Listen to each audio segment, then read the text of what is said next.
Mr. Presiding Officer, the rules of evidence are very clear. You either present a witness who provides your testimony or you present a document. And in terms of documents, Rule 132, Section 19 says there are two classes of documents, public documents and private documents. Included in public documents are documents acknowledged before a notary public. Yung pinakitang document is not acknowledged by a notary public. Pwede naman din ang private documents, that's the other class. If it can be shown and authenticated in any of the following manner. The person saw the document executed or written. Nakita ba ng witness mo na sinulat yon? Nakita ba niya? Your Honor, we can... No, please answer my question. No, Your Honor. Oh, the next manner of authenticating by evidence of the genuineness of the signature or handwriting of the maker. The defense said ni walang original signature doon. Do you disagree with that? We don't, Your Honor. Okay, and the third, by other evidence showing its due execution and authenticity, did you provide? No, Your Honor. Okay, so simple lang, Mr. Presiding Officer. They're trying to prove something by showing a document that any law student, even yung mga kababayan natin na nakikinig na ngayon na ang dami ng alam sa procedure, will tell you na hindi acceptable yon.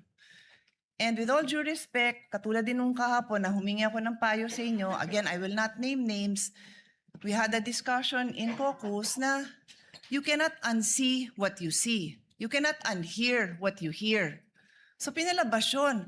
Wala akong problema na palabasin yun, pero do your job and present the proper witness and the proper documentation to do that. Do your job.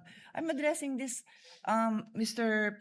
Presiding Officer, to us as a body. Kasi hindi tama yun. Magdidesisyon tayo, you warn us, pero pinabayaan natin na makita yun. Minamarkahan pa, submarkings. What's the purpose of all that? May I respond, Your Honor? Not really. I don't believe because there I was a already answered. question. I already asked you the questions, and you had a chance to respond.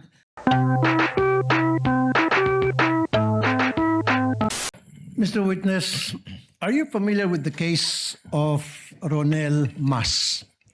Opo. Napanood ko po yan. At that time, hindi pa kayong NBA director or not connected to NBA whatsoever. So, tell us briefly dito sa kaso ni Ronel Mas. Sa pagkaalala ko po rito, itong si Ronel Mas ay isang guro na kung saan siya ay nagsabi na kung sino ang papatay sa dating Pangulong Rodrigo Roa Duterte ay papabiyaan niya ng 50 million. At sa pagkakaalala ko po, ang National Bureau of Investigation rin po ang tumugis at tumuli sa kanya, particularly po ang aming pong opisina sa Region 1. At siya po ay kinasuhan po ng pagbabanta at itinuring po na ang threat niya isang malaking threat po. Hindi lamang sa dating Pangulo, kundi po sa ating pong national security. In other words, pinalin siya ng case ng inciting to sedition. And he was arrested warrantless. It was a warrantless arrest, right? Tama po. Okay, so isang guro nagbanta sa dating Pangulo, agad-agad inaresto ng walang warrant. Now, itong yung VP Sara, si Vice President Sara Duterte, na nagbanta rin kay Pangulong Duterte at kay Pangulong Marcos. Anong difference ng dalawa? Well, ang pagkakaiba po nila, itong si Rene Mas ay isang guro, si Vice President, isa naman pong Vice President, at siguro po ito ang naging konsiderasyon kung bakit hindi siya inaresto agad. So, ibig sabihin ng NBI pala ay tumitingin sa tinatawag na special treatment. I cannot So, ibig sabihin hindi pala patas sa NBI. Bakit nung panahon ni Pangulong Duterte, isang guro na nagsabi may patong sa ulo na 50 million si dating Pangulong Duterte, kung sino man makapagpapatay sa kanya, agad-agad inaresto ng walang warrant of arrest. And then ito naman si VP Sara na sabi nyo, allegedly nagbigay ng death threat against President Marcos at hindi inaresto. I cannot speak for the NBI at that time, Your Honor, sapagkat yung mga pangyayari pong yan, wala naman ako sa NBI pa po. Subalit, ang maaari ko pong ibahagi sa inyo, ipamarapatin po ninyo, ayun na nga pong aking pakikipagtalastasan sa aming pong mga foreign counterparts na aking din napag-aralan at sinasabi nila na sa kanilang jurisdiction, kung merong isang pagbabanta na ginawa ng Vice Presidente, ay maaaring agad na ikulong at matanggal kaagad po sa pwesto. Pero again, respectfully, I cannot speak for the NBI noon po at saka yung pangyayari po noon po. Okay, ano ibig sabihin po ni para sa inyo, Mayor Baste, nung sinabi niya sa isang Rage Coalition gathering, isang ulo lang naman ang kailangan namin at ang ulo ni BBM or Bongbong Marcos. What does it mean to you? Well, kagaya po ng aking naging testimonya, itrinato po namin ito na isang threat sa isang banta sa ating Pangulo that transcends also to a threat to our national security. So is it the same as saying may patong sa ulo ang isang tao, like a reward, whoever can capture this person, dead or alive or something to that effect? It could be that way or it can be in many ways, pero ang sa amin po, ang namin naging interpretasyon nga dyan, isinama po namin ito sa maraming banta sa seguridad ng ating Pangulo at sa seguridad po ng ating So again, bansa. kung tinuturing yung threat, itong salita na binitiwan ni Baste or Mayor Baste Duterte against President Bongbong Marcos, anong difference niyan dun sa binigay naman na threat ni yung teacher na si Ronel Mas kay dating Pangulong Duterte? Yung pong naging banta ni Mayor Basti Duterte, ipinasok po natin sa mas maaba pang pagsusuri, kaya po isinama natin ito po doon sa ating continuing threat assessment po. So why was he not arrested? Tulad na nangyari sa teacher na si Ronel Mas.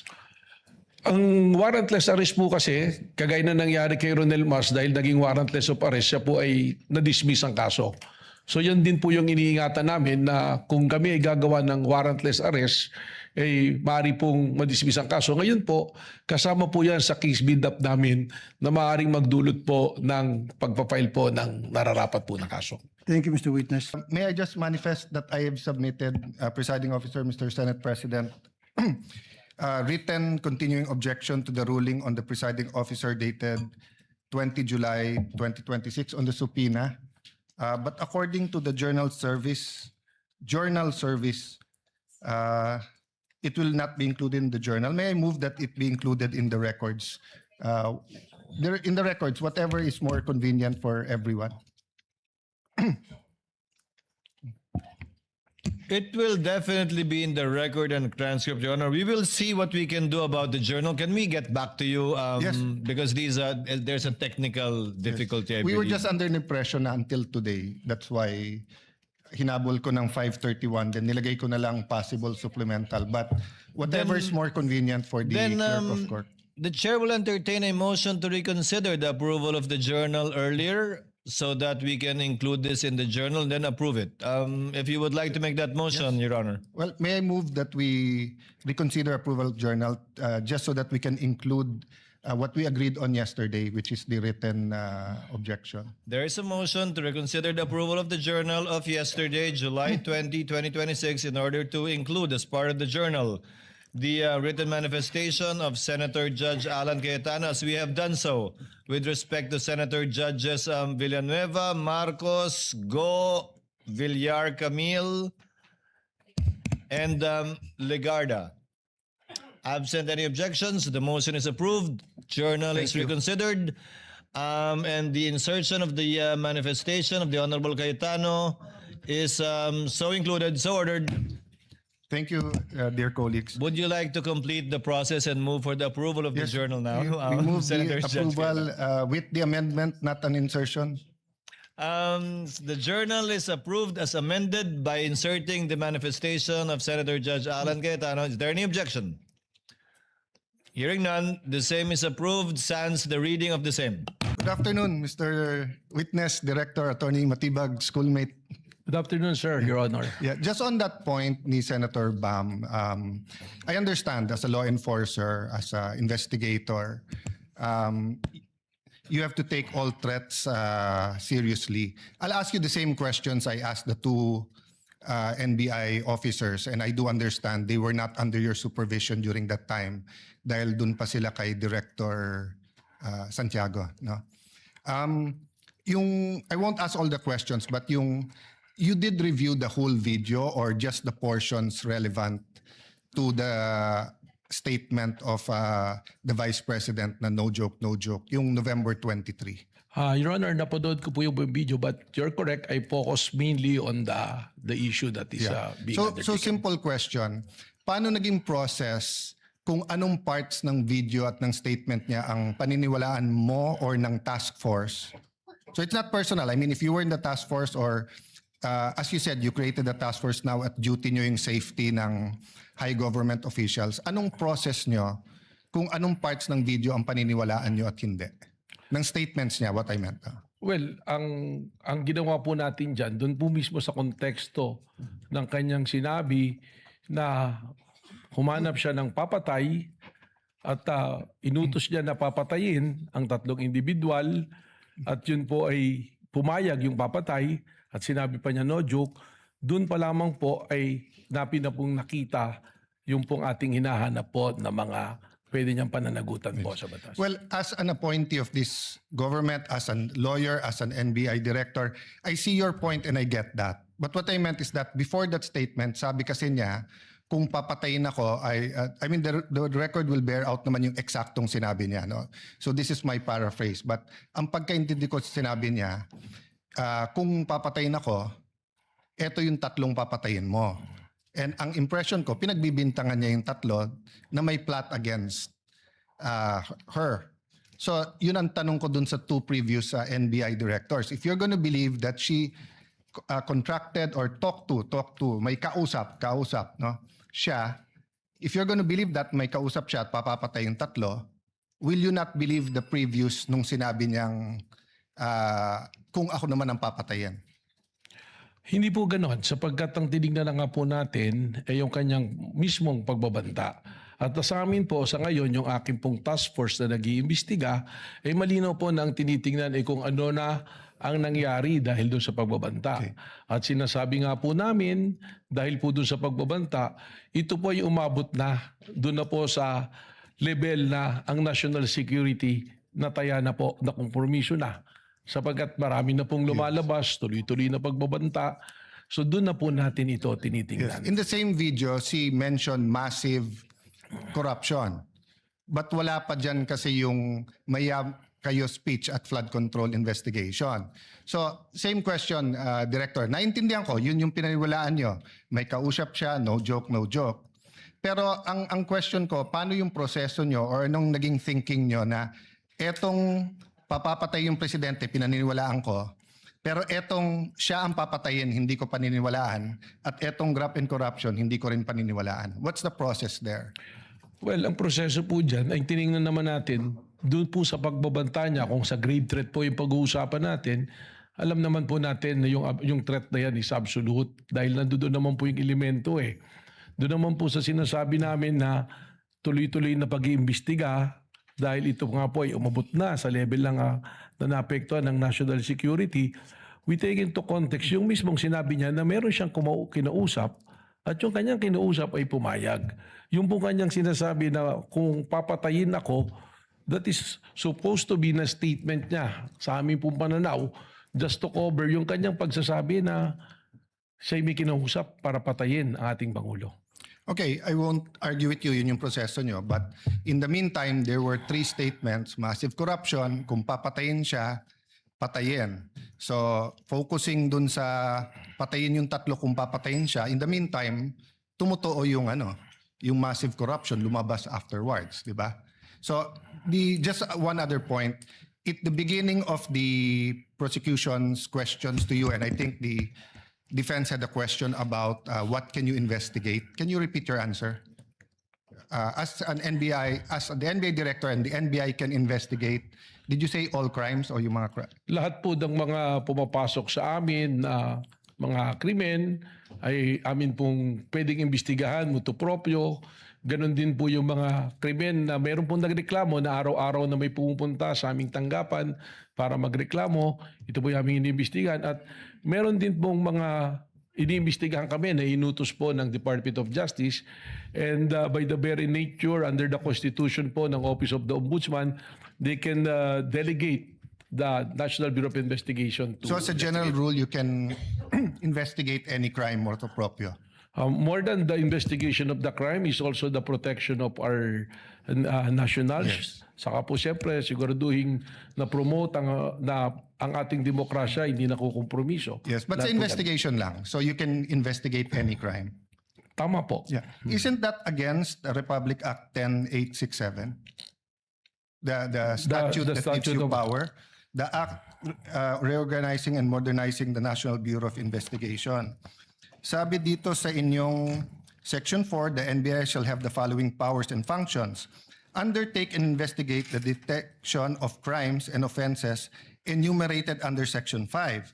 Section 5, may enumeration, human trafficking cases in all airports, extrajudicial, extralegal killings committed by state security forces against media practitioners' activities, killings of justices and judges, violation of 100175, otherwise known Cyber Crime Act, Prevention Act, cases against Interagency Graft Coordinating Council and violations of the Anti-Dummy Law. Tapos, cases involving threats, security assaults against persons of the President, Vice President, Senate President, Speaker of the House, Chief Justices. Walang congressman, senators, unlike judges lahat. Transnational crimes pursuant to existing international agreements, identification of dead victims in case of mass fatalities, incidents caused by natural disaster, and violation of commercial, economic, financial, white-collar crimes, nakadyan yung law. So, exclusive yung enumeration. Then, provided, however, if that the President or Secretary of Justice may direct the NBI to undertake investigation of any crime when public interest so requires. So, hindi ba limited ang pwede niyong imbestigahan except that ang DOJ at President ang pwede mag-atas? That's my last question. Yes. Kindly wind up. Well, Witness may answer. Yes. Yung pong ating listahan na yan, tama po, nandiyan dyan. Subalit, hindi naman po sinasabi na nalilimita dyan ang aming pong pag-iimbestiga. Sapagkat malinaw po ang mandato ng NBI that we are the primary investigating body. Yun lamang nga po, merong mga kaso kung ito po ay bumagsak na sa jurisdiction halimbawa ng PNP na kanilang iniimbestigahan, we can still help and coordinate at the same way na kung kami po ay nag-iimbestiga at ang PNP pwede rin pong tumulong Well, po sa amin. Director, if that's your interpretation, that goes against what they taught us in law school, na pag exclusive yung enumeration, you cannot add. And at the end of the enumeration of Section 5, nakalagay nga dito, however, the President and Secretary of Justice may direct you to undertake investigations of any crime. Why do they have to say any crime if you can do it any crime, if you can investigate any crime after all? It seems that you're expanding your jurisdiction by yourself. Well, we've been doing po yan sapagkat we have also our primary role to make sure that law and order is being promoted through the NBI din po. Senator Cayetano can avail of the second round later or tomorrow, since I believe Attorney Matibag, Director Matibag, forgive me, will still be here for the continuation of cross. Senator Judge Rafi Tulfo thereafter. Senator Judge Pangilinan. Senator Judge Rafi Tulfo, you have, I believe, one question, right?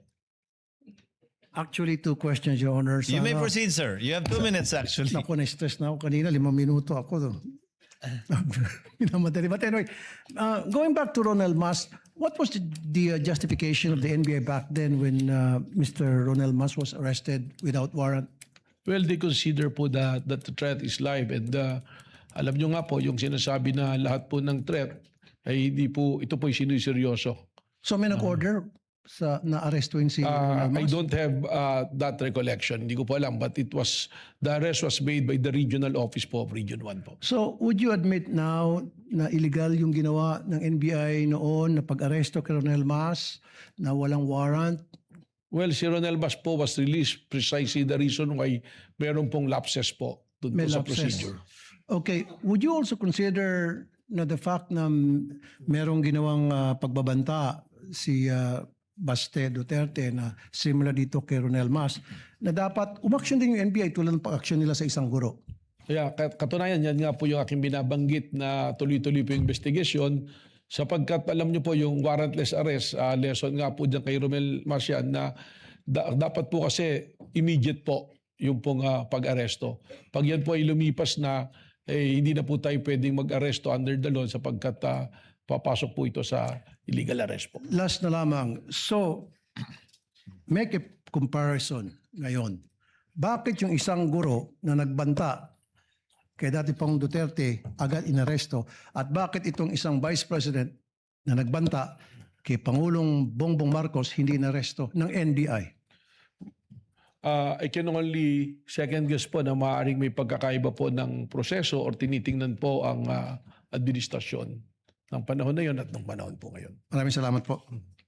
Thank you, Senator Judge Raffy Tulfo. Senator Judge Pangilinan is recognized. You may proceed with your intervention, sir. You have 2 minutes. Thank you, Mr. Presiding Officer. Magandang gabi, Ginoong Direktor. Kanina tinatanong sa inyo no, yung usapin ng trust rating.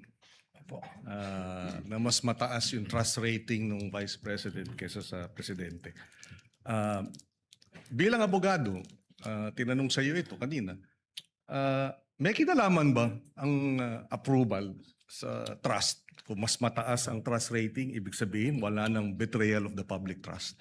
Well, wala po. Sapagkat sabi ko nga, sa akin pong pananaw, sa akin din pong kaunting eksperyensya bilang isang political advisor din po, yung ating pong mga survey is only a snapshot ng mga pwedeng nangyayari. Alam naman po natin, ang tinatanong dyan, ilan lang o magpipili ng lugar kung saan po gagawin yung survey. Hindi po natin pwede itong maging basihan sa pag-imbestiga sapagkat pagkaganyan po yung ating ginawa, magkakaroon po tayo ng problema sapagkat ang mangyayari sa atin dyan, yung tinitingnan pala natin ay yung numero at without accusing anyone, alam naman natin there are surveys that can be manipulated po. No, but having said that, kaya ako lang tinanong yon kasi baka yung mga nakikinig nating mga kababayan ay malito dahil hindi ba tamang sabihin na iba yung trust rating, iba yung betrayal of the public trust. Tama Hindi- po. Tama? Yung trust rating po ay base sa numero dahil sa survey. Yung betrayal of public trust, malinaw naman po yan na nakasaad sa konstitusyon na ito ay isang basihan ng impeachment. At saan po pumapasok ang betrayal of public trust? Pag meron ka pong ginawa na pag-violate, not necessarily criminal, hindi kailangan ng conviction, kundi sinasabi po, pag tinignan natin yung discussion po ng ating Constitutional Committee ng ginawa yan, binabanggit nga po dyan yung betrayal of public trust, yung hindi mo pagtupad sa yung oath of office, that will qualify as a betrayal of public In trust. other words, negative yung trust rating mo o 100% yung trust rating mo, base sa batas, base sa konstitusyon, pwede kang ma-convict. Whether negative or positive trust rating, pwede ka pa rin ma-convict o ma-acquit. Depende sa ebidensya sa usapin ng betrayal of the public trust. Tama po. Wala pong kinalaman ang survey on the trust rating, kundi kung ano po ang ebidensya na ipinasok po sa ating pong impeachment court. Maraming salamat. Senator Judge Pia Cayetano is recognized for her interjections and interventions. You may proceed, ma'am, when you are ready, and you have 2 minutes.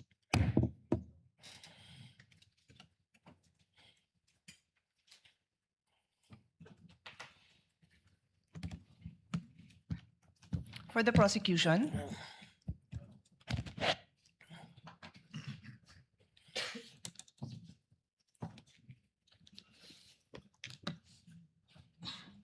do you consider Las Canas an important witness for you, for the prosecution? With all due respect, Your Honor, the purpose of the testimony is to present what transpired during the investigation of the Special Task Force.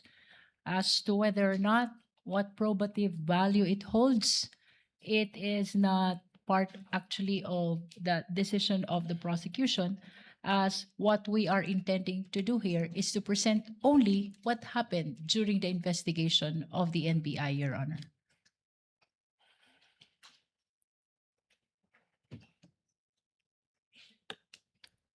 Mr. Presiding Officer, the rules of evidence are very clear. You either present a witness who provides your testimony or you present a document. And in terms of documents, Rule 132, Section 19 says there are two classes of documents, public documents and private documents. Included in public documents are documents acknowledged before a notary public. Yung pinakitang document is not acknowledged by a notary public. Pwede naman din ang private documents, that's the other class. If it can be shown and authenticated in any of the following manner. The person saw the document executed or written. Nakita ba ng witness mo na sinulat yon? Nakita ba niya? Your Honor, we can... No, please answer my question. No, Your Honor. Oh, the next manner of authenticating by evidence of the genuineness of the signature or handwriting of the maker. The defense said ni walang original signature doon. Do you disagree with that? We don't, Your Honor. Okay, and the third, by other evidence showing its due execution and authenticity, did you provide? No, Your Honor. Okay, so simple lang, Mr. Presiding Officer. They're trying to prove something by showing a document that any law student, even yung mga kababayan natin na nakikinig na ngayon na ang dami ng alam sa procedure, will tell you na hindi acceptable yon. And with all due respect, katulad din nung kahapon na humingi ako ng payo sa inyo, again, I will not name names, we had a discussion in caucus na you cannot unsee what you see. You cannot unhear what you hear. So pinalabas yun. Wala akong problema na palabasin yun, pero do your job and present the proper witness and the proper documentation to do that. Do your job. I'm addressing this, Mr. Presiding Officer, to us as a body. Kasi hindi tama yun. Magdidesisyon tayo, you warn us, pero pinabayaan natin na makita yun. Minamarkahan pa, submarkings.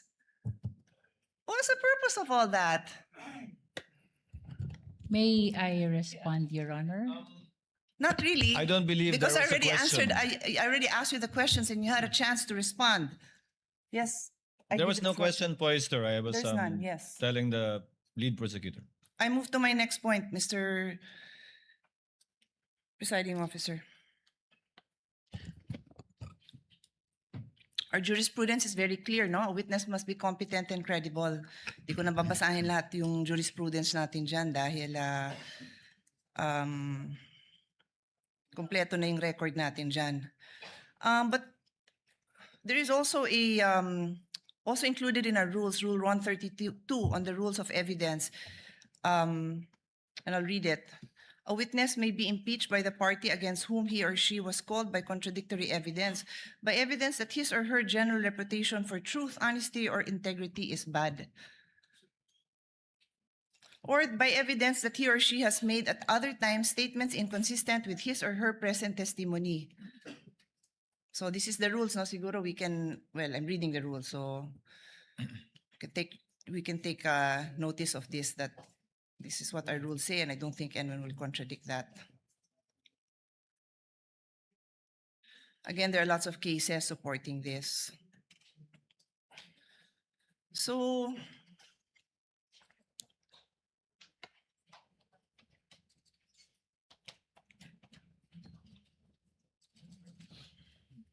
just want to point out, Mr. President, that, just looking for my notes.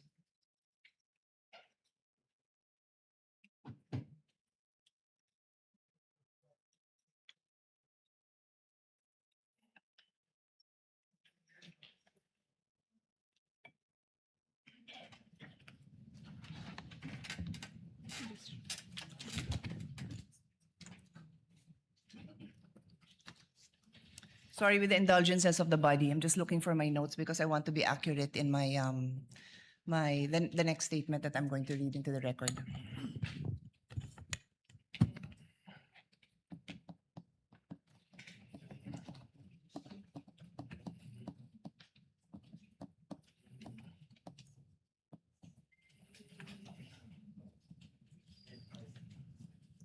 if the lady cannot locate it, she may avail of her time again tomorrow since Director Matibag and the counsel for the parties will Pwede be here naman, tomorrow. but if you give me a few more seconds, I might be able to dispose of this issue, Mr. President, Mr. Presiding Officer.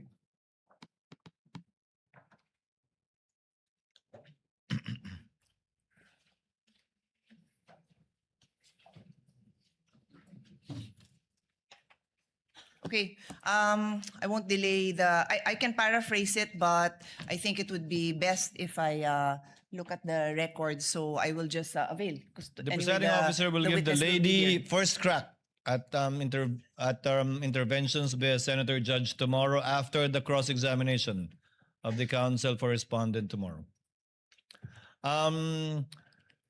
Since Director Matibag will be here again tomorrow for the continuation of the cross-examination by counsel for respondent, the interjections and interventions of the other senator judges may proceed.